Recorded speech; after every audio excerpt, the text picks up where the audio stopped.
Amen. Isang mapagpalang araw po sa ating lahat, mga kapatid at mga kaibigan natin sa Facebook and, at sa ating mga kapatiran. At ako ay nagpapasalamat sa Panginoon dahil muli tayo ay makapag-aaral ngayon sa salita ng Diyos. No? At ilang linggo din o ilang buwan ang hindi natin naputol po ang ating pag-aaral sa salita ng Diyos dahil nahack ang aking mga accounts, no? At salamat na lang ang itong account na ito, itong old account ko ay na-recover muli, no? Pero yung isa na kung saan ako nagkakaroon o gumagawa ng live streaming, ito ay totally na hindi ko na na-recover, ano? So, papasalamat ako sa Panginoon dahil sa pagkakataon na muli tayo ay nakatanggap, no, upang makapagbahagi muli sa salita ng Diyos through live streaming, no? At salamat na ako ay sa bawat pagkakataon po tayo ay nagkakaroon ng kalakasan, ano, upang tayo ay makapagpatuloy, ano. Napakahalaga na mag-aral tayo sa salita ng Diyos, ano. Anyway, kung nawala man po ang aking mga accounts dun sa nakaraan, sa aking Facebook account, at sa mga interesado, you can watch them, no, sa aking YouTube channel, ano. At ang lahat ng aking mga videos ay nandoon, ano. At makikita ninyo sa aking timeline, no, kung saan yung aking link. So, madalas kapag nagbabahagi tayo sa salita ng Diyos at hindi ayon, ano, sa pananaw ng ibang tao. Of course, malimit naman pag kuminsan or madalas na kuminsan ang ating mga pananaw ay hindi naman nagkakaroon ng the same o parehas na pananaw, no? Nagkakaroon ito ng violent reaction, ano? So, ayaw ng tao na siya ay tinuturuan. Usually, ganito tayo, di ba? Napakahirap na tanggapin kung minsan na tayo ay tinuturuan ng iba, no? At mahirap na bagay yun, ano? At dahil meron kanya-kanya tayong mga nakasanayan, no? Ito yung mga sistemang paniniwala na nandyan na sa ating puso, of course. At mahirap tanggalin yun, ano, sa ating buhay. Sapagkat ang sistemang paniniwala na yun ay nandoon, ano? Nandoon na, nakatanim na, no? Nasa ating puso. Kaya inuulit ko sa inyo sa ating pag-aaral ay sa pag-aaral sa salita ng Diyos, kailangan lang ang isang bukas na kaisipan, ano? Kung patuloy na sarado ang ating kaisipan o ang ating sarili sa pag-aaral sa salita ng Diyos, ay ang bunga niyon ay hindi tayo lalago sa kaunawaan. No? Sapagkat ang pag-aaral, lagi ko itong binabanggit, ay isang tuloy-tuloy na proseso. So, tuloy-tuloy na proseso, no? Sa araw na ito ay ating tutunghayan, ano, ang isang paksa, no, sa account ni Lazarus, no, and the rich man. Napakalaga ito, no? Sorry po.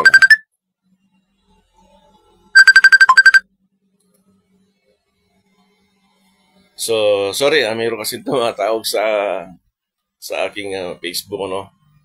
Sa Messenger. Ito ay, ang ating pag-aaral ngayon, ito ay napakahalaga, no? Dahil mayroon itong connection sa ating last topic about the wrong view of the resurrection of the dead. Kung nais nyong o hindi pa ninyo narinig itong aking last topic, pwede nyo itong buksan, ano, ang aking timeline. Makikita niyo. Bro, at ako ay na-istorbo dun sa ating tawag, no? At saan ba tayo? So, ang ating pag-aaral ngayon is in connection, ano, sa ating last topic, the wrong view of the resurrection of the dead. So, nalaman natin ayon sa salita ng Diyos, ito, no? Nalaman natin sa salita ng Diyos, ang kaluluwa ay hindi immortal, no? Katulad ng ating nakasanayan, ano? na alam natin na ang kaluluwa ay namamatay. O pag siya ay namatay ang tao, meron siyang lugar na pupuntahan. No? Kapag ang tao ay namatay, ang kanyang kaluluwa at katawan ay magkasamang tutungo sa libingan.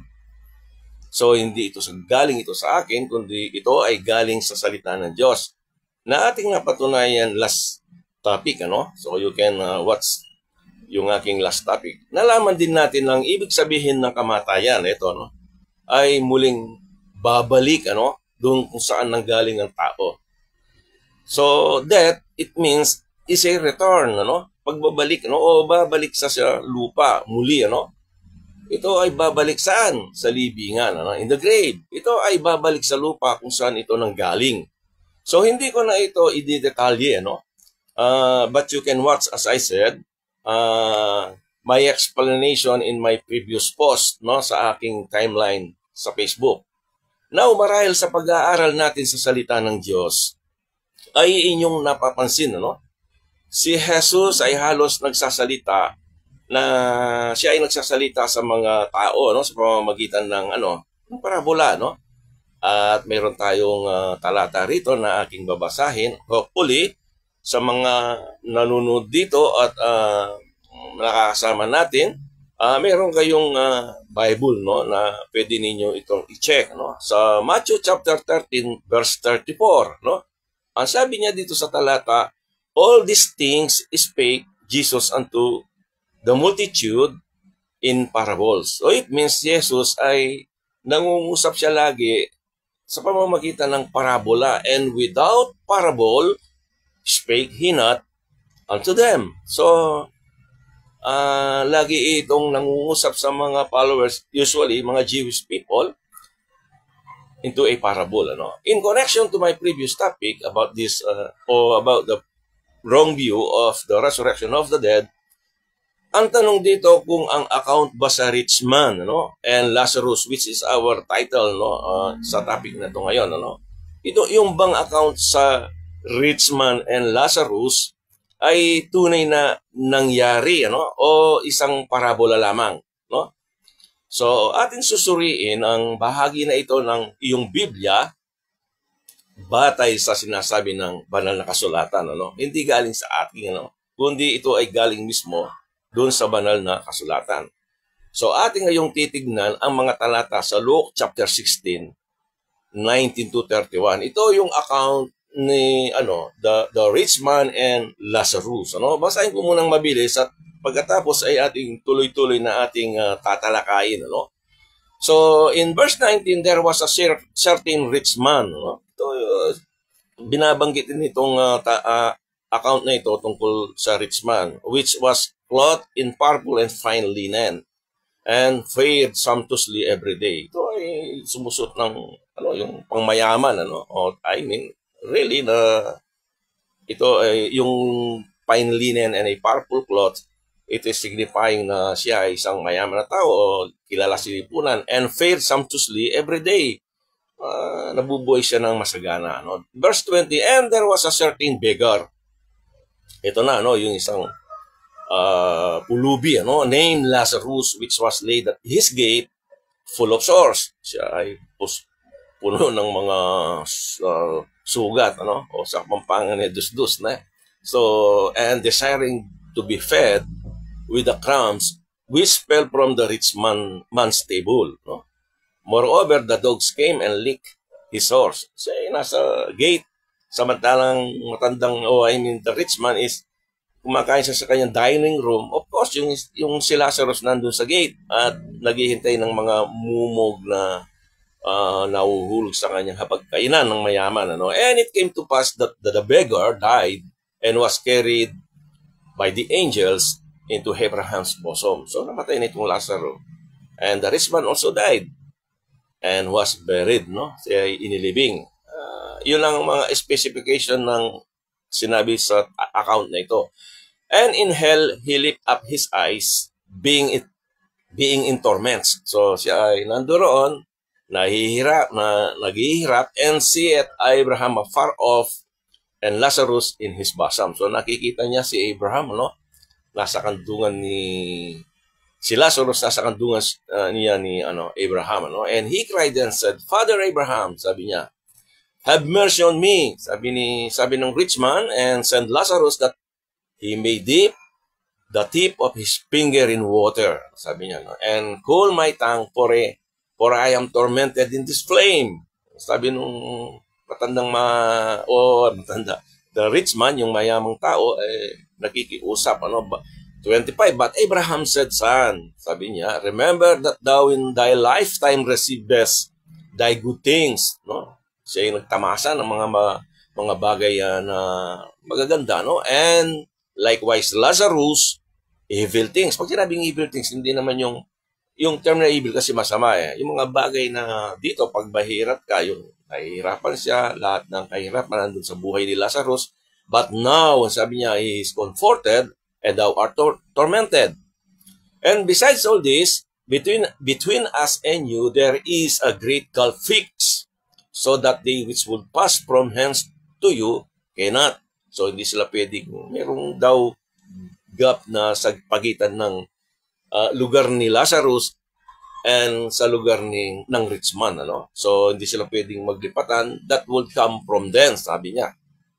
And in verse 27, then he said, I pray thee, therefore, sabi nung mayamang tao, Father, sabi niya, that thou wouldest send him to my father's house. Gusto ni rich man, i-send ni Abraham si Lazarus, for I have 5 brethren, para balitahan sila, that he may testify unto them, lest they also come into this place of torment. Kasi baka daw sila pupunta rin dun sa lugar na kung saan sila pumunta. Abraham saith unto them, they have Moses and the prophets. Sabi niya, let them hear them.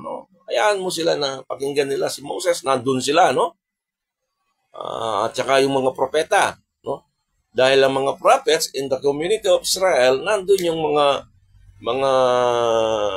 kung paano ang gaway ng mga propeta, sabihan yung mga Jewish people, na kung ano ba yung nais parating ng Diyos sa kanila, at ang mga pangyayari na magaganap, at si Moses naman tungkol doon sa mga kautusan, Ang sabi ng matandang nung mayamang tao, and he said, Nay, Father Abraham, but if one went unto them from the dead, they will repent. Sabi niya, verse 31, and he said unto him, if they hear not Moses and the prophets, neither will they be persuaded. Sabi niya, though one rose from the dead.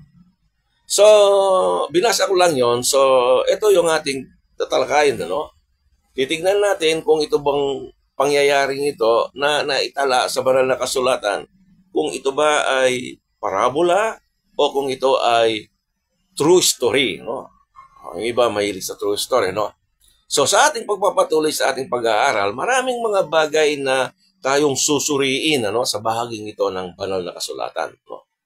Una, ang account na ito is talking about death, kamatayan, dahil namatay yung dalawang karakter dun sa ating account. Atin nang natalakay ang tungkol sa kaluluwa. Remember, bago tayo nag-umpisa, maraming struggle, maraming interference sa ating pag-aaral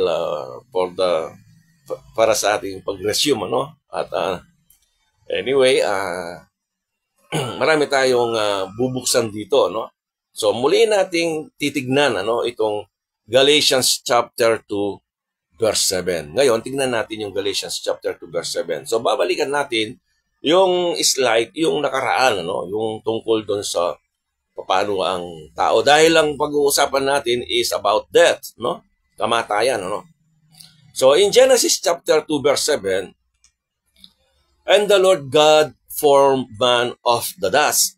So ang Diyos, naisip niya na likahin ng tao for the first time. Siya ay kumuha ng mula sa putik, mula sa alabok, He formed man of the dust, of the ground, sabi niya, and breath into his nostrils. Siya ay hiningahan ng Diyos sa kanyang ilong, the breath of life, sabi niya, And man became, and he became a living soul.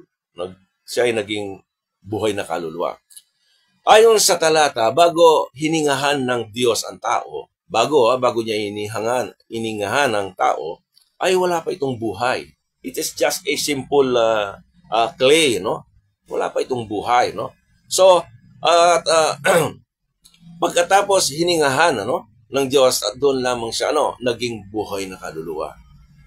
So, after he breathed into his nostrils, doon pa lang nabuhay yung clay na yon, o yung ipinorm ng Diyos na body, At alam ng lahat na ang kaluluwa ay ang seat of affection, or sensations ng isang tao. Ang dahilan kung bakit kumikilos ang isang tao, upang kumilala, sa mga bagay na nasa kapaligiran. Bakit tayo nakakaramdam, kung bakit tayo marunong alam natin yung nais natin, dahil ang kaluluwa ang siyang nagbibigay, sa atin ng damdamin, upang magustuhan ng isang bagay. Kaya mayroon tayong pagpipili, di ba? Malasaan, madama, maamoy, at makita ang mga bagay sa kapaligiran natin ay dahil sa kaluluwa, which is the soul, Yun ang kaluluwa. So, nang ang Diyos ay iningahan niya ang tao at ito ay nagkaroon ng pagbabago, Dati wala naman siyang buhay pero nung after God breathed into his nostrils, siya ay naging isang buhay na kaluluwa. Nagkaroon ito ng kamalayan, sa kanyang paligid, na alam na niya yung mga nare-recognize niya ngayon yung nasa paligid niya, at ito ang disenyo ng Diyos sa tao. This is the design, This is the master plan ng Diyos sa mismong nilikha niya o sa kanyang creation, At isa tayo doon, Here is the question now, sa ating pag-aaral. Since the soul is the seat of your affection, yung sentro ng ating mga damdamin, yung ating tayo nagnanais, at kung saan nanggagaling ang kamalayan ng isang tao, yun ang kaluluwa, Ang hininga ba ng Diyos, tingnan ninyo, ang hininga ba ng Diyos, ang yung kamalayan, at ninanais, nangyari ba ito bago pumasok? Bago ito pumasok sa katawan ni Adam? Ang ibig kong sabihin ganito, ang hininga ba ng Diyos ay naroon ang pagnanasa at kamalayan bago pa ito iningahan ng Diyos ang tao? Upang ito ay maging kaluluwang buhay. Siyempre wala, Nangyari ito pagkatapos na hiningahan ng Diyos ang tao at naging buhay na kaluluwa. Doon pa lang siya nagkaroon ng damdamin, Yung seat of affection, doon pa lang nangyari after God breathed into his nostril, Ang seat of affection and consciousness ay nasa buhay na kaluluwa mismo ng tao at wala ito sa hininga ng Diyos, Wala doon sa hininga ng Diyos, Nandun mismo sa kaluluwa, yung seat of affection. Ang hininga ng Diyos ay ang nagbibigay ng buhay, Which is the spirit, Kasi sabi nga doon for the body without the spirit is dead. So it does mean pagka nawala na yung espiritu sa buhay ng isang tao, automatically siya ay patay na, So ang hininga ng Diyos ay ang nagbibigay ng buhay, Ito ay nakikita, sa pamamagitan ng kaluluwa, Subalit ang kaluluwa hindi nanggaling sa hininga, Ang katawan ay naging buhay na kaluluwa pagkatapos itong hiningahan ng Diyos, So, nais ko kasing sa pag-aaral natin, hindi naman natin kailangan yung mabilis, Kailangan nating dahan-dahan, So, sa ating, ako personally sa pag-aaral ng salita ng Diyos, kailangan ko ng dahan-dahan, So, medyo, ang topic na ito ay merong masasabi ko na may konting lalim, ano? Kaya nga ang kamalayan at ang damdamin na nasa atin ngayon ay hindi ito galing sa hininga ng Diyos, ano? Dahil ang hininga dahil ang hininga ay sa Diyos, kung magkagayon, isa lamang ang mangyayari, no? Isa lamang ang mangyayari. Kapag ang espiritu ng tao, tandaan na nito, kapag ang espiritu ng tao ay babalik na sa Diyos, katulad ng nasabi ko, na nagbigay sa tao, babalik ito sa Diyos sa ganito ring paraan, no? Mawawala ang affection and consciousness ng isang tao dahil mawawala ito ng buhay. So, doon pa lang tayo mawawala, no? So, at ang kaluluwa at ang katawan ay saan tutungo, no? Saan tutungo? Napag-aralan natin sa nakaraan, ito ay tutungo saan? Sa libingan, no? Sa libingan. Kaya nga pag yung namatay, nanduroon, no? Sa mga cemetery, no? Muli nating titignan ito dahil napakahalaga, no? So, sorry.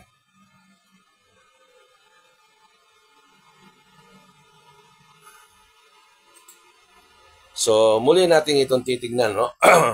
Dahil napakalaga ang dahilan kung bakit ang Biblia ay inahintulad, ano? Ang kamatayan sa isang natutulog, no? So, marami tayong nabuksan na talata tungkol dito, no? Nais kong idagdag ito, no?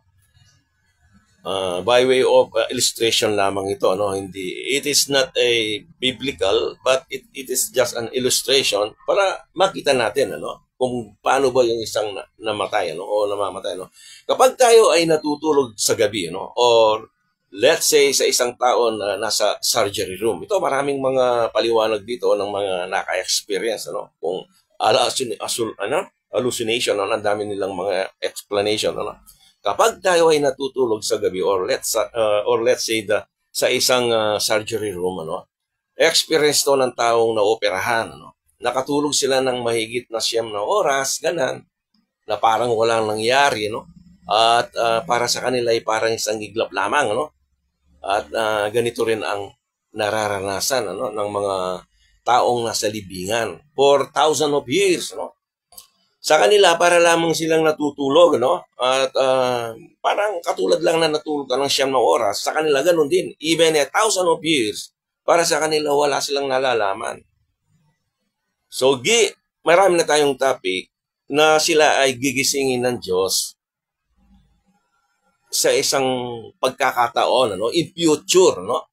So, tignan ninyo yung 1 Corinthians chapter 15 na ipinost ko din sa aking timeline, ano? So, sa araw ng pagkabuhay na mamuli, ano, yun ang ibig kong sabihin.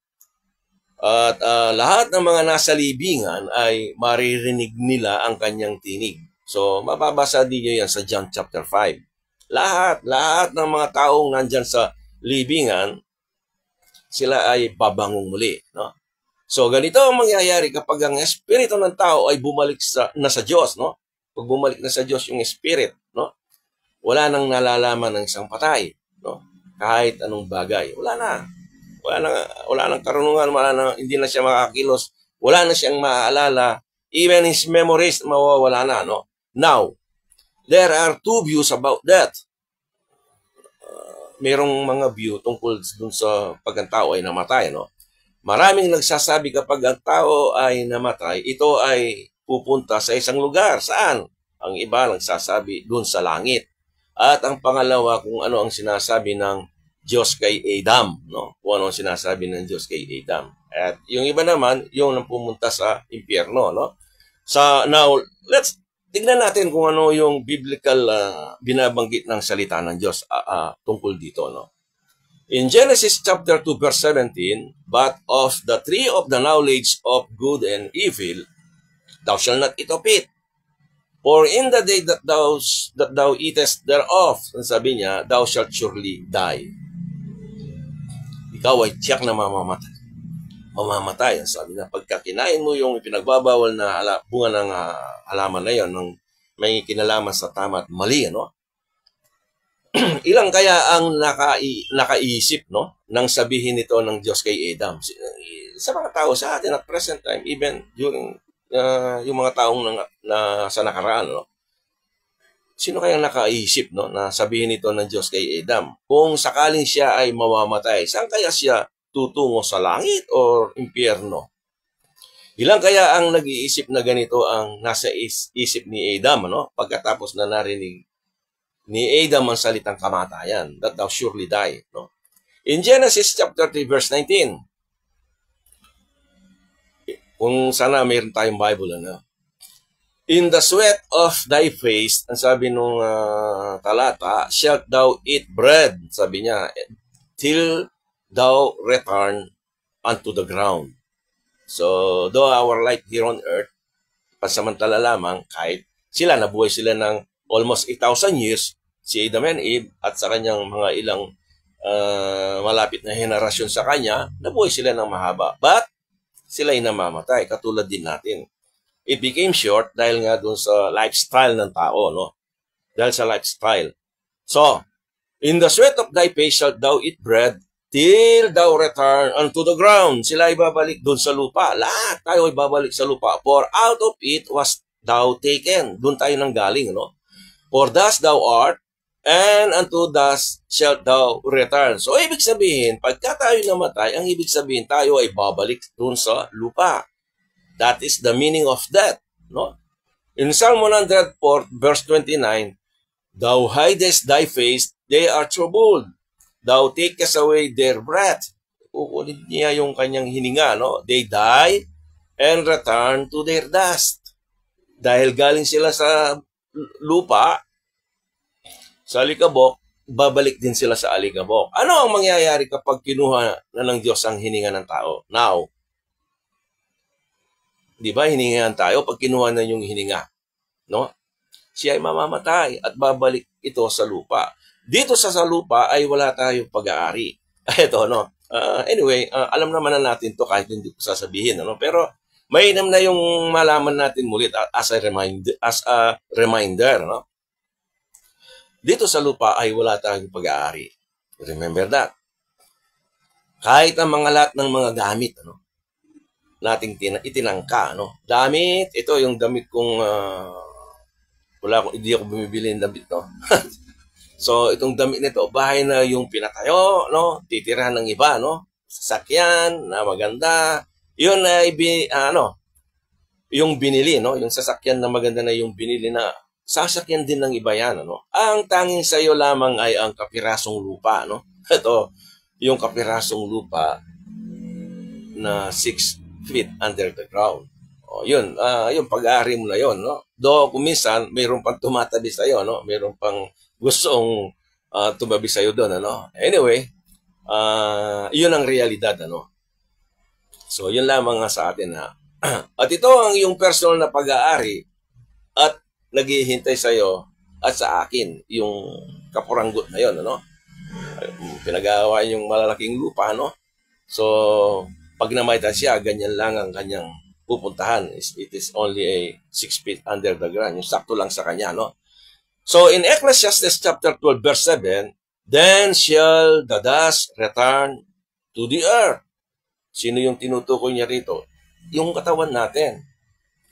Shall return to the earth as it was. Sabi niya, kung saan siya nanggaling. And the spirit shall return unto God who gave it. Yung spirit natin, siya ang babalik. Siya lang ang matitira, pupunta sa langit. Isang bagay lamang ang sa ngayon ang nananatili, as I said, no? As I said, ito ay ang breath of life. Ito mananatili ito, itong breath of life, which is the Spirit of God, na babalik sa Diyos, no? Babalik ito sa Diyos, na yun lamang ang mamatitira, no?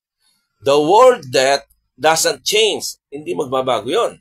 Of course, no? Wala nang sabihin ng Diyos sa Garden of Eden, maging sa panahon natin ngayon, death is still the same. Hindi magbabago. At marami akong topic about it, pero meron tayo, itong death na ito ay kailangan na mangyari sa bawat tao. It is a door, no? To eternal life, no? It is a door to eternal life. Kailangan ng tao mamatay and resurrect, no? Dahil yun lamang ang daan tungo sa second life natin, no? in eternity, no? In Psalm chapter 49, verse 15, but God will redeem my soul. Tingnan mo ito, no? Tingnan natin to. My God will redeem my soul. Ano ang kanyang i-redeem? Ano ang kanyang ililigtas? Ang ating kaluluwa. Saan? From the power of the grave. Ano yung grave? Libingan, ano? It means pag namatay ang tao, pag ang tao ay bumalik na yung Espiritu ng Diyos, ang kaluluwa and the body, siya ay mamamatay at nandun sa grave. Hindi ako magsalita nito, ito yung salita ng Diyos. But God will redeem my soul. Saan niya i-redeem? From the power of the grave. For he shall receive me, Selah. Sa talatang ito, ano ang tutungo sa libingan? Kung ang iyong hininga ay babalik sa Diyos, saan pupunta ang iyong kaluluwa? No? Di ba? Pati ang iyong affection, consciousness, desires, saan ba tutungo ang mga ito? In the grave. At ito ay mabuti, no? As I said, no? While ago, na ito ay mabuti, no? Hindi masama dahil plano ito ng Diyos na tayo ay tutungo temporarily o tayo ay matutulog sa libingan, ano? So, in Psalm 89 verse 48, what man is he that liveth, no? And shall not see death? Shall he deliver his soul? Saan? Ulit, saan? Tingnan nyo yung Psalm na ito, dalawang verse nito, no? Psalm 89 verse 48.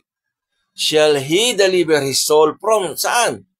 The hand of the grave. Ano, sabi niya, no? O, tandaan niyo, dalawang talata yun, no? Ulitin ko para makita nyo, no? Psalm 49 verse 15. Psalm 89 verse 48. Tutungo ang kaluluwa sa libingan, no? Maraming mga Kristiyano nowadays, ay, sabihin na natin na ang kanilang doktrina ay nakabase sa isang libro na ang titulo o title ay Dispensational Theology, no?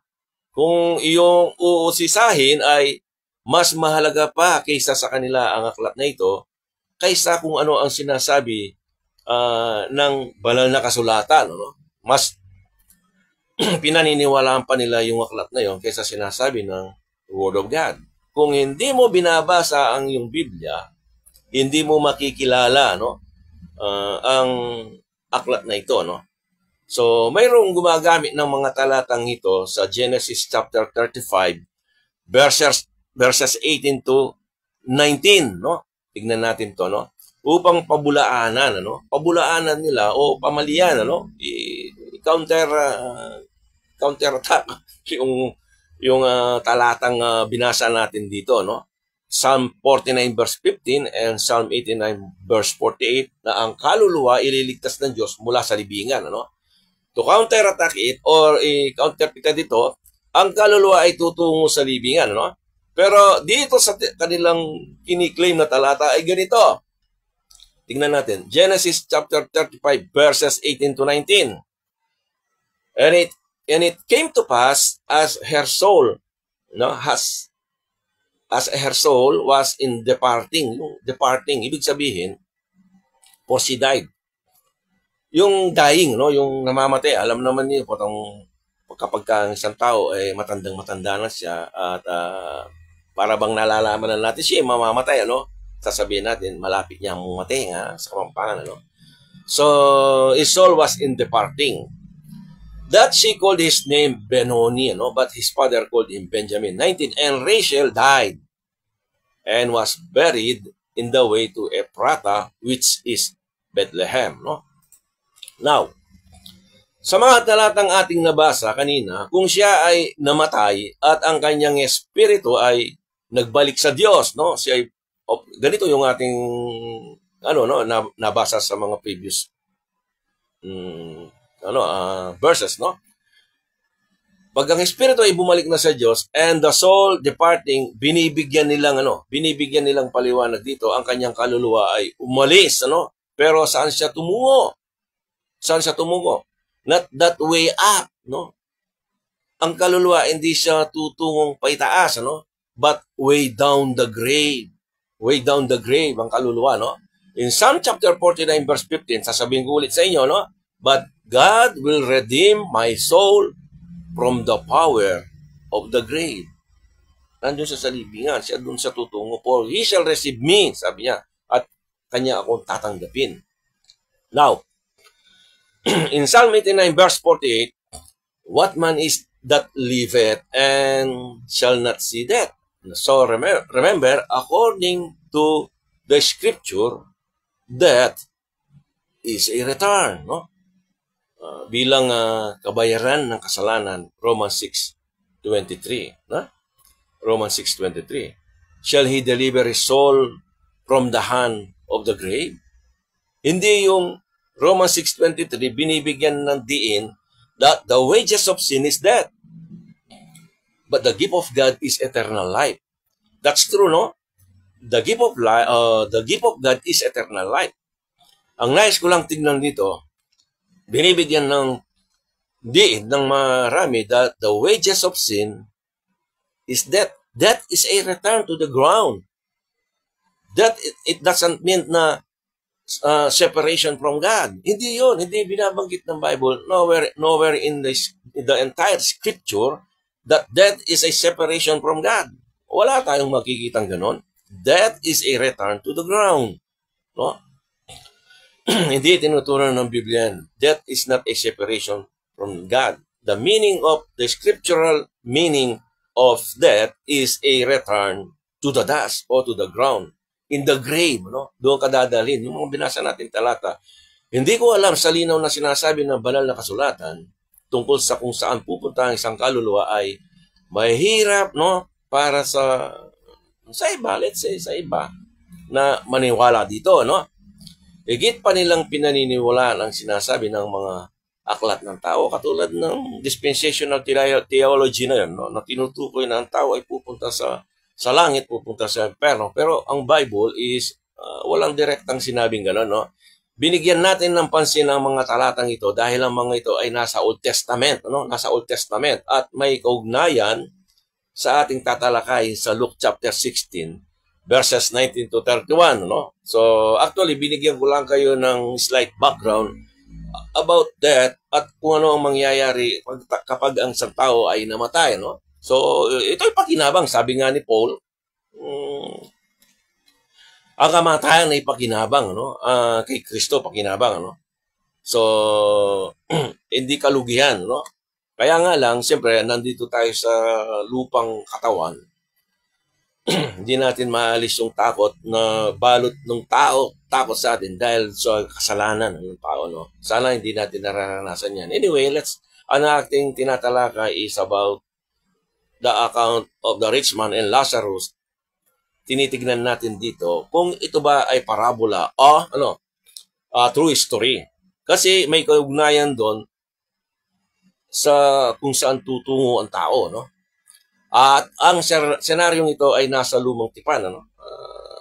During those days pa yun, ano? Nakaraan, hindi sa panahon natin, no? Dahil bakit pa nasabi natin na ang panahon na ito ay nasa Old Testament pa? Walang pagbabago during those days, no? During the time of our Lord Jesus Christ, nung sabihin niya yon, ano? Yung account na yon, sila ay nasa ilalim pa ng kautusan dahil pagpasok natin sa New Testament village, no? I mean, New Testament village from Matthew to John, sila ay nasa Lumang Testamento, no? Ang mga sinagoga ay nanduroon, ang mga animal sacrifices, everything is going on, ano? Kumpleto, no? Nandiyan yung mga sacerdote serving, ano? In the temple, ano? Walang pagbabago pag namatay ang tao, ang kanyang kaluluwa ay tutungo sa libingan, ano? At ang kanyang espiritu ay babalik sa Diyos.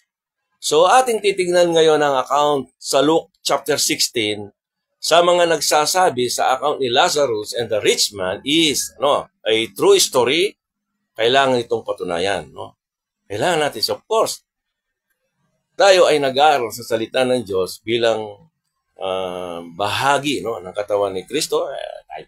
Alam ko naman, lagi ko namang nasasabi, binabanggit na iba-iba yung pananaw ng mga mananampalataya. Ako personally, anybody believe in the death, burial, and resurrection of our Lord Jesus Christ. Tumanggap siya ng kaligtasan. Tumanggap siya ng kaligtasan. God is not respecter of man. He is not respecter of man. So, tandaan natin ito. So, maraming mga view na pwedeng kung hindi fit sa kanilang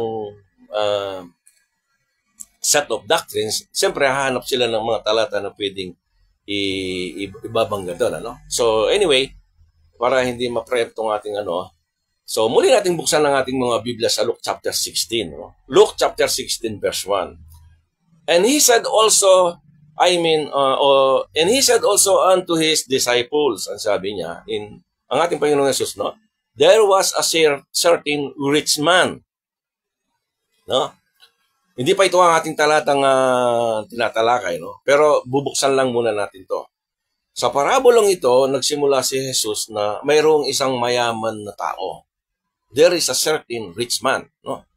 So sa ating binasa kanina, ang ating Panginoong Yesus, siya ay nangungusap sa parabola at hindi siya nangungusap liban sa parabola. Ang sabi dun sa Matthew, yung binasa natin kanina. So, after that, in Luke chapter 16, verse 19, there was a certain rich man, which was clothed in purple and fine linen, and fed sumptuously every day. And there was a certain beggar, named Lazarus, which was laid at his gate, full of sores. Halos lahat ng parabola ay nagsisimula sa there was a certain. There was a certain. Ang isang paraan ng pag-aaral sa salita ng Diyos ay comparing scripture to scriptures. Siyempre, hindi natin pwedeng, ang Diyos is sabi niya, ako isang Diyos na hindi nagbabago. There is only changes sa dealing ng Diyos sa iba't ibang klase ng tao, in different groups of people. Iba-iba ang kanyang, yun ang tinatawag nating dispensationalism, So, dito, sa ating pag-aaral, hindi natin pwedeng tanggalin yung comparing scripture to scripture. Ganito ito. Sa account na ito, kung ating tatanggihan na si Jesus ay gumamit ng salitang a certain man, or a certain something, referring to a parable. Ay hindi na natin magagamit sa pag-aaral ang comparing scriptures to scriptures. Hindi na. Kasi hindi na, yung kumbaga, hindi na consistent, Hindi na natin pwedeng gamitin yung comparing scripture with scripture. So, dito pa lamang, komplikado na ang comparing scriptures with the scriptures. Kung tatanggapin natin, hindi natin tinatanggap that a certain man ginamit ni Jesus sa pangungusap niya sa mga believing Jews and followers ng mga Jewish people ay parable. Actually, si Jesus ay nangungusap into a parable. Diba? Kanina, diba, sabi niya sa talata, hindi siya nangungusap ng hindi parabola, sabi niya . The story in this account, according to many Christians, ito ay totoong nangyari at hindi parable, At hindi, ito ako, sinishare ko lang ito sa inyo, kapatid, at tingnan din ninyo sa inyong scripture, Tingnan ninyo, So ang mga patunay na ang kwentong ito ay tunay na nangyari? Ano ba patunay? Dahil ito ba ay mayroong mga karakter, mayroong mga ganito? Even Satan ginamit ng Diyos, Christ into a parable, Pero siya isang personality, Anyway, tignan na natin, bubusisihin natin yung account na ito, para makita natin at ma-decide ninyo kung ito ba nga sa personal nyong pananaw, it is a parable or it is a true story, Kailangan nating alamin ito dahil napakahalaga itong account na ito, Simulan natin sa Luke 16, chapter 19. There was a certain rich man which was clothed in purple and fine linen and fed sumptuously every day. Kung yung titignan ang simbolo ng isang purple or fine linen na suot-suot ng isang tao during those days, pagdating sa pag-aaral mo sa Biblia, ito ay simbolo ng prosperity. Ito rin ang sinusuot ng mga isang punong saserdote in Israel, sa mga king, no? Ito yung sinusuot. Mayaman sila eh. Marahil si Abraham, ganun din na sinusuot, di ba? Revelation 18:16, and saying, alas, alas, the great city, sabi niya, that was clothed in fine linen and purple, no? And scarlet, and decked with gold and precious stones and pearls. Dahil si Jesus ay nakikitungo sa mga Pariseo in verse 19, is going to represent, by the way, si Jesus Christ from chapter 16 hanggang 19, siya ang kausap niya continuously, no? Walang pagbabago. Yung mga Jews, yung mga Pharisee and Sadducee, no? Yung mga mayayamang tao sa panahon ng ating Panginoong Hesus, no? Mga leaders, no? So, in verse 19, ito ay nagre-represent the leaders of Israel like Caiaphas was the high priest that time. Sumusot yung mga high priest ng mga, siyempre, yung mga tinurang mga suot, fine linen, purple. The rich man represent a certain class of personal or person in Israel, no? Ang tanong dito, ang maging mayaman at magdamit ng magarang damit, no? Iyon. At kumain ng masarap na pagkain. Ang tanong ko, kasalanan ba? Kasalanan ba yon? Yung pagsuot ka ng maraming marangyang pamumuhay. So, hindi natin pwedeng basihan yan, ano? Baka magkaroon ka ng haka-haka. Abraham was extremely wealthy, no? Si Lazarus ay nasa kanyang kanlungan, no? In his bosom, no? Lahat ng mga nagtuturo na hindi ito isang parabola. If your point of view is a true story, sinasabi na din niya ang mayamang tao ay kumakatawan, no, sa iba, hindi para sa kanya. No? Now, in verse 20, and there was a certain beggar, no, named Lazarus, which was laid at his gate, full of sores. No? Full of sores. And desiring to be fed with the crumbs which fell from the rich man's table. Moreover, the dogs came and licked his sores, no? Ito yung buti pa yung aso. Mahal niya si Lazaro, no? Dinidilahan niya yung kanyang mga sugat. Remember the Syrophoenician daughter, no? Kung nabasa ninyo nito. In Matthew chapter 15, meron siyang request, no? Meron siyang request kay Jesus, no? Na pagalingin ang kanyang anak. Pero ang sagot sa kanya ni Jesus, anong sagot ni Jesus sa kanya? Hindi karapat-dapat ang mga tinapay, para sa mga aso, sabi niya, no? Pero ang sagot niya, maging ang aso, ito yung woman, and to her faith, no? Ang aso ay may karapatan na kumain ng mumog, no? Na nahuhulog sa mesa ng kanyang master. Diba? Kahit yung aso mo, ganun na experience natin. Habang kumakain tayo, sarap ng pagkain mo, yung mga nahuhulog lang sa kumisan, naghihintay sila, no? So, the dogs represent the Gentiles people, no? And the crumbs represent the Gentiles in its, so, ganun yun. It is possible Lazarus represents the Gentiles here in this account of your scripture. Christ came to redeem the nation of Israel, to be a blessing to all nations. Genesis chapter 12, no? Verse 3. Ang blessing sa nation of Israel, all nations, I will bless them that bless thee. Ang sabi ng Diyos kay Abraham, nung tawagin niya saan yun? Tawagan siya, no? So, I will bless them that bless thee. So, the nation of Israel, redeemed by God, redeemed by the Lord Jesus Christ to be a blessing to all nations, no? Ang nais kong makita natin dito, hindi ang mga bagay na ito, kundi ang nais kong makita natin dito, ang maling pananaw sa bahaging ito ng ating Biblia, no? Pansinin natin si Lazarus ay nandoon sa gate ng taong mayaman, no? Tingnan lang natin, just imagine, no? Nais niyang kumain sa mga nahuhulog na mumog. Buti yung Syrophoenician nandun sa harap ng ating Panginoon Jesus, no? Pero itong si Lazaro and the rich man, siya ay nasa dining room. Si Lazaro nandun sa gate, naghihintay ng mga tira-tirang nahuhulog sa kanyang pagkainan. Ang mesa ba ng mayaman ay nasa labas ng tabi ng kanilang gate? No. Imagine that. Isipin mo lang natin, no? O kaya isa sa mga katulong ng mayaman, pwede, no? Ay pupulutin isa-isa yung mga nahuhulog o walisin, iabot sa kanya habang naghihintay sa gate at doon iaabot yung mga mumog na yon. Anong klaseng buhay ito, no? Na umaasa sa mahuhulog na mumog at maging sapat sa kanyang pang-araw-araw na buhay? Ito ba ang nais palitawin sa isang klase ng tao? In this account? Ganun ba yung ipinapakita ito?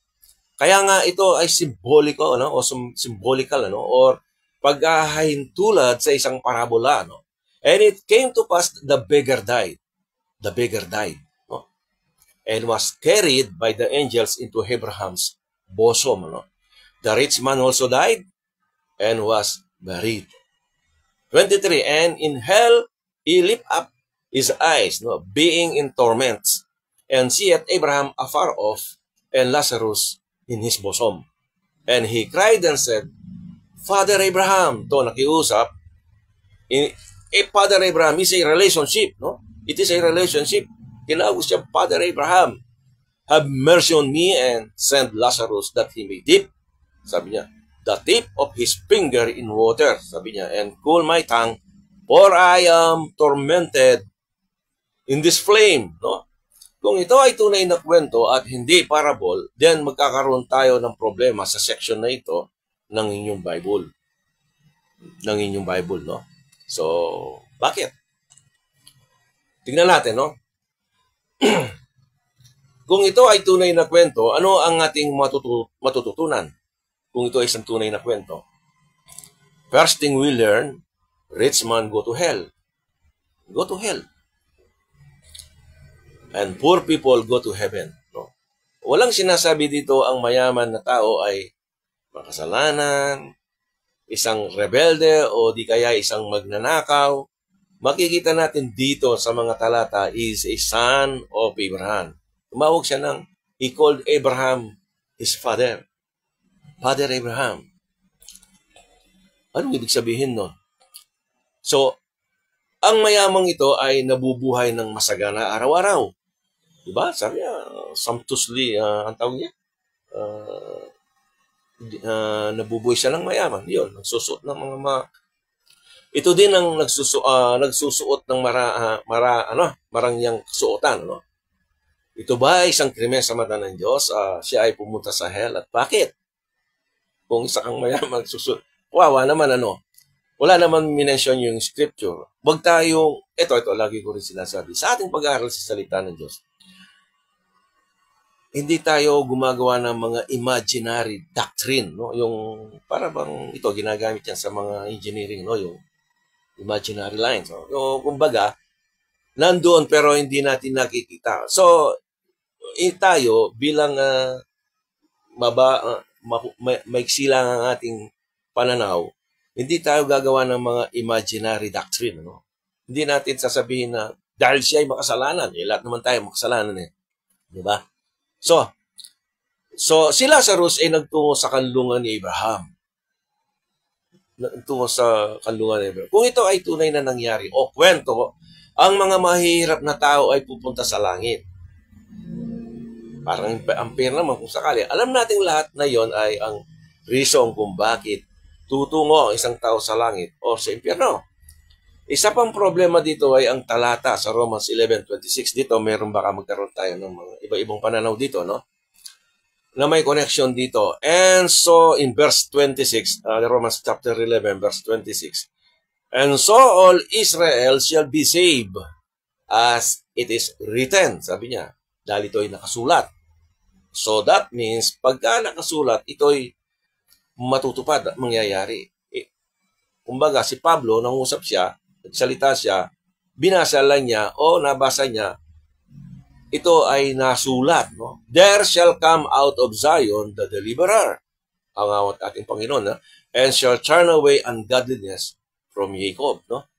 Tatanggalin niya yung unrighteousness sa community ng bansang Israel. All Israel shall be saved. Sabi nga nila, hindi naman lahat ay Israel. Tama. Pero itong taong mayaman na ito ay tinawag kay Abraham na ama. That means,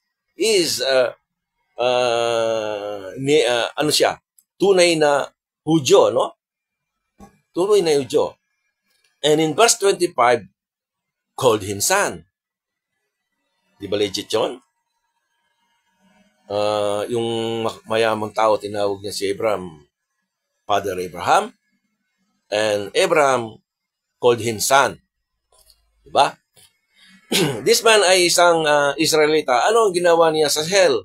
Anong ginagawa niya sa hell? Kung sinasabi mo ang account na ito ay true story, then yung Romans 11:26 is a lie. No? Kalaraman niya ito, ganon pa man, kung ang Romans 11:26, ang kwento sa account na ito ay parabola. No, parabola. Then, in verse 22, and it came to pass that the beggar died. Verse 22 na tayo, no? And was carried by the angels into Abraham's bosom. Abraham's bosom. The rich man also died and was buried, no? Abraham and Lazarus here are real person. Yes, no? Kung ito ay tunay na kwento, at si Lazarus ay napunta sa sinapupunan ni Abraham. Ito, just take note, no? Ano ang mangyayari sa susunod na tao na mamamatay? Iano lang natin yung ating imagination, ano? Ilang kaya ang magkakasya sa sinapupunan ni Abraham? Just in case na totoong kwento. Nasa sinapupunan si Lazaro, ilang billions na tao na namatay na. Saan sila ngayon? Nasa sinapupunan ni Abraham? Kung tatanungin ng tao na naniniwala dito na ang Abraham's bosom is a place of comfort, represents something like a parable? Like a parable? Yeah, it is really Abraham's bosom, pero walang nakakaalam kung saan ang lugar na ito sa isang haka-haka para sa kanila, no? Ito isang lamang haka-haka.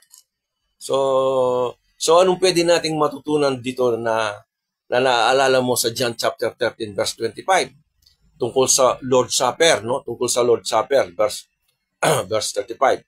He then lying on Jesus' breast saith unto him, nung sila ay kumakain, no? Huling hapunan, ng ating Panginoon Jesus, Lord, who is it? Nino yan, magkakanulo sa kanya, no? Ito yung sinapupunan kung saan ang kanyang disciple ay nakahilig kay Jesus, no? That is the place of comfort.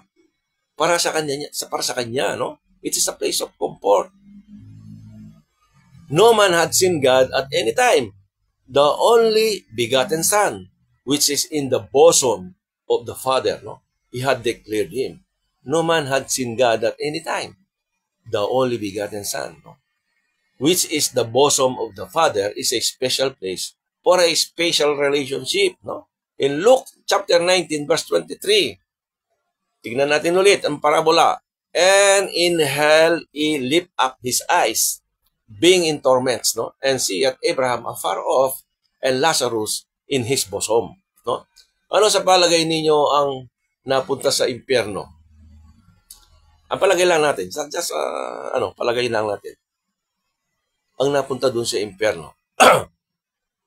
Kaya nilang maabot sa tingin yung napunta sa langit, no? Yung napunta sa langit. At makita ang kanilang kalwalatihan. Makita kaya nila yon? At ang mga nasa langit naman ay kaya nilang tignan ang mga nasa impyerno? Kasi nakikita nila upang makita ang kanilang paghihirap. Anong kalwalatian ang madarama, no? Let's say, just common sense na lang, no? Anong kalwalatian ang madarama ko, o madarama nung nauna, no? Kung sila ay tutungo, no? Sa isang lugar na hindi parehas, no? Ano ang kalwalatian ng madarama ng isang ama o ina na makita ang kanilang anak, no? Na nahihirapan araw at gabi Kung ang kwentong ito ay totoo, nasisilip mo, nakikita mo, no? Maging masaya ka kaya? Maging masaya kaya sila kung nakikita mong nahihirapan ng iyong pamilya na nahihirapan, ano? Sa isang eternal conscious torment? Kahit sa buhay natin ngayon, ano? Napakahirap ng isang mahal mo sa buhay. Let's say, sa mga mahal natin buhay, sa mahal natin sa ating mga mahal sa buhay, I mean, na makikita mong naghihirap sa isang critical na sakit. Diba? Naghihingalo, nahihirapan, napakasakit, no? Napakahirap para sa iyo. The reality in this story, kung ito ay totoong nangyayari, ano ang ligayang nasa langit kung nakikita mo nahihirapan, ano? Ang iyong mahal sa buhay na, di ba? Kung ang nasa banig ng karamdaman at malapit ng mamatay ang iyong anak o ano man yan, ano man relasyon mo, napakahirap, di ba? So, isa pang tanong dito ay, posible ba na makipag-uusap ang isang nasa langit sa nasa impyerno? Gaano kalayo yun? Si Lazaro at saka yung si Abraham na nakikiusap, meron na ba cellphone noon para tawagin siya? Gaano kaya kalayo yun? Merong malalim na gulf ang paliwanag doon. Ito ay isang malalim, no? Malalim na pagitan. So, nakikita kaya ay sa layo ngayon, paano sila nakakapag-usap doon? Diba? Imagine lang natin, no? So, so sabi niya sa verse 23, and in hell lift up his eyes being in torments, and seeth Abraham afar off, and Lazarus in his bosom, no? And he cried and said, Father Abraham, have mercy on me, and send Lazarus that he may dip the tip of his finger in water, no? And cool my tongue, for I am tormented in this pain. Kung papasinin mo ang hiling ng taong ito, no? Itong mayamang tao, no? Kahit isang patak na tubig lamang. Imagine, hindi ba pwedeng kahit isang pitzel o isang tabo o isang container na lamang, isang patak lang. Baka di pa makarating doon kung totoong ano yun, ano? Baka di pa makarating yung patak na yun, tuyo na eh. Diba? So, but Abraham said, Son, remember that thou in thy lifetime receivest thy good things, and likewise Lazarus, evil things. Yung mga kahirapan, ano? But now he is comforted. So, you see, nakita yung word comforted. It is a place of comfort in Abraham's bosom. And thou art tormented. Sabi niya, ikaw ay pinapahirapan ngayon. And beside all this, between us and you, there is a great gulf fixed. There's a great. Pag sinabi mong great, maluwang. Paano mo ngayon makakausap yung mag-usap yung dalawang tao? Mag-ulisakan eh. Or kung mayroon na siguro cellphone noon, pwede magtawagan sila, no? O kaya, makita mo kaya siya?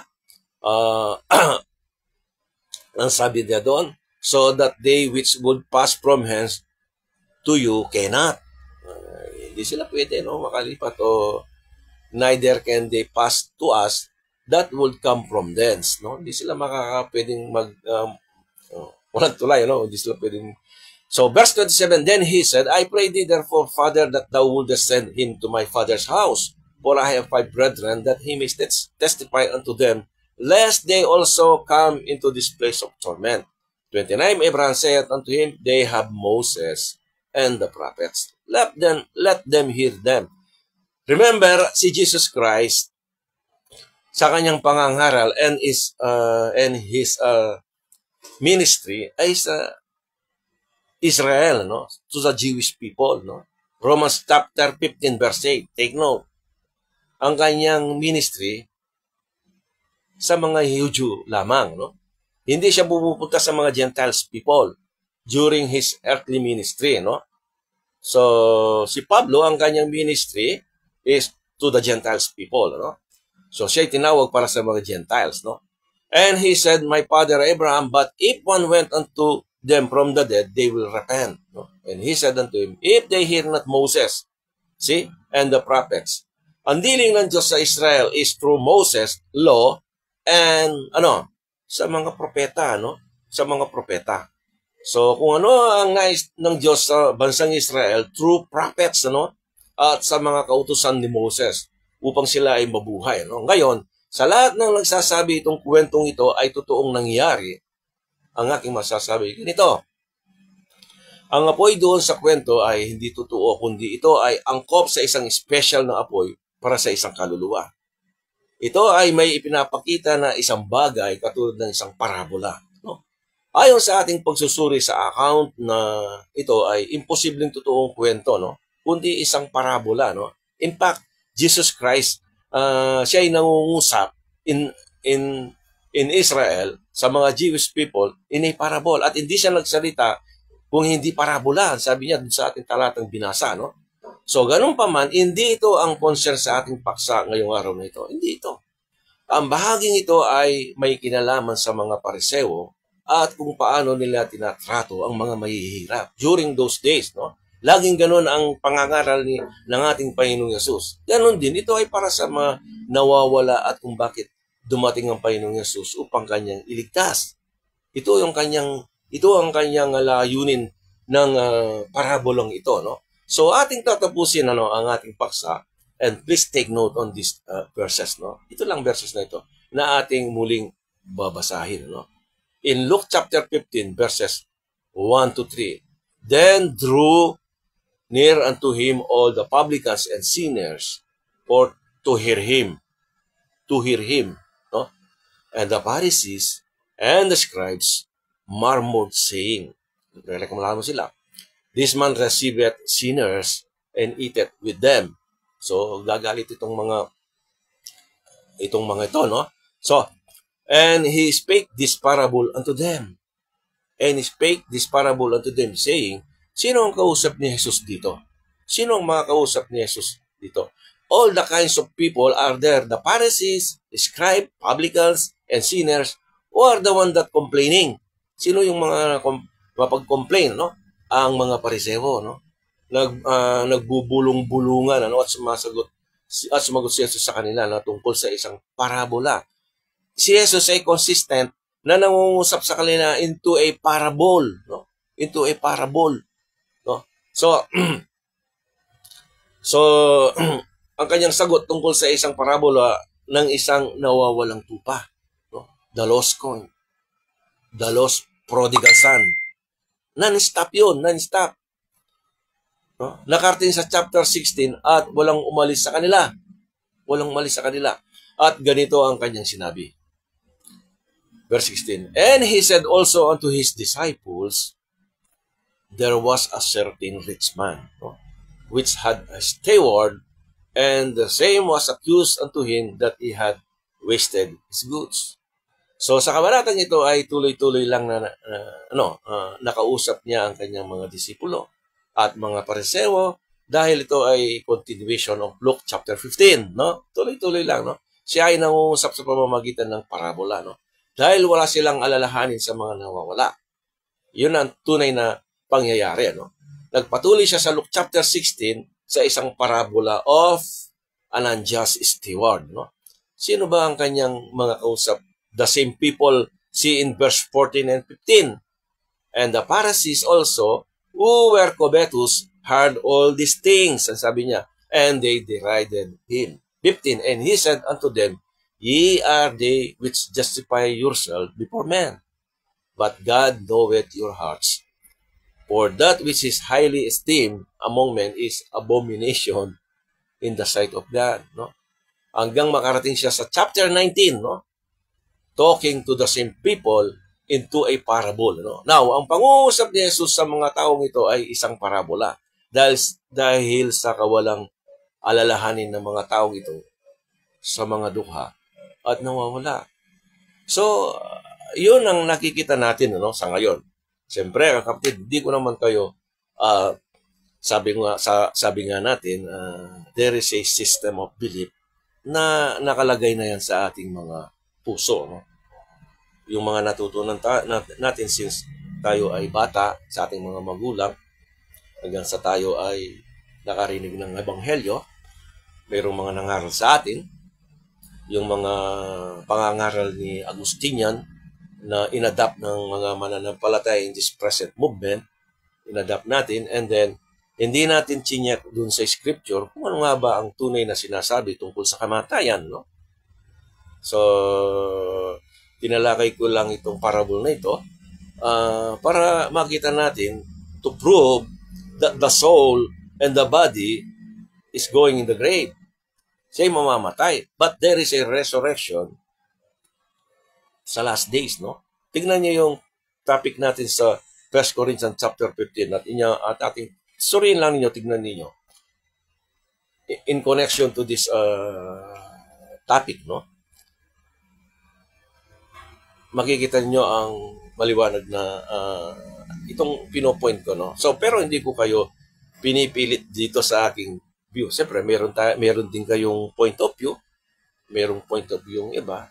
So, ang susi sa paglago ng isang mananampalataya, magkaroon tayo ng open mind doon sa sinasabi ng Biblia. Hindi yung sinasabi ng aklat, no? Hindi yung sinasabi ng aklat.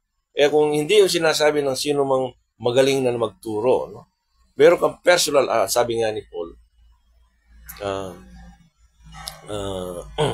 dapat tayo magsipagtibay, ano, sa ating kaisipan. Ang aking ibinabahagi, you can search. Tignan ninyo sa Bible, ano, kung ano ba yung sinasabi, no? So, pasamantala, hopefully, I can continue na sa susunod na natigil ang aking live streaming dahil nga sa nakakalungkot ninakaw yung aking account. Siguro na-hack, no? Kala mayroong mga nakatago doon. Nabura lahat yung aking mga videos, no? Pero kung interesado yung ibang kapatid o ibang kaibigan natin sa Facebook, you can watch in my Facebook, in my YouTube channel, no? So, for the meantime, maraming salamat sa mga kapatid at mga friends sa Facebook at tayo ay magko-close sa prayer. Salamatan natin Diyos. Lord, marami pong salamat sa pagkakataong ito na kami ay nakapag-aral sa inyong mga salita at marami pong salamat na there is only one way na kami po ay mag-grow sa aming buhay spiritual is malaman namin ang mga katotohanan sa iyong mga salita. Hindi kami nanatiling kami ay naligtas dahil sa pananampalataya namin sa aming Panginoong Hesus kung saan siya ay namatay, nabuhay, at muling nabuhay. Ito po ang aming foundation ng aming pananampalataya. At maraming po salamat sa mga salita mo na patuloy naming ninanais upang kami ay lumago sa kaunawaan sa aming Panginoong Hesus. Marami rin po salamat sa resume ng aking live streaming. Nawa po patuloy mong maging pagpapala itong aming Bible study. Salamat sa aking kapatid na nakasama at sa mga kapatid, friends on Facebook na makakapagbukas nito. Maging nawang pagpapala itong aming tinatalakay. Ito aking hiling at pinasasalamatan sa tanging pangalan lamang ng Panginoong Hesus. Amen. So maraming salamat mga brothers and sisters. Bro, si Brother Jun, no? Salamat bro, at si Rowena, si Bad Bananas, no? At si Owen Ralar, no? Thank you bro. And then si Sister Din, si Sister Cheryl, and Robert Pangilinan. Maraming salamat. Pagpalain tayo ng Panginoon ang bawat isa sa atin. Hopefully maging channel of blessing itong ating talakayan, no? Bye for now and see you next week, no?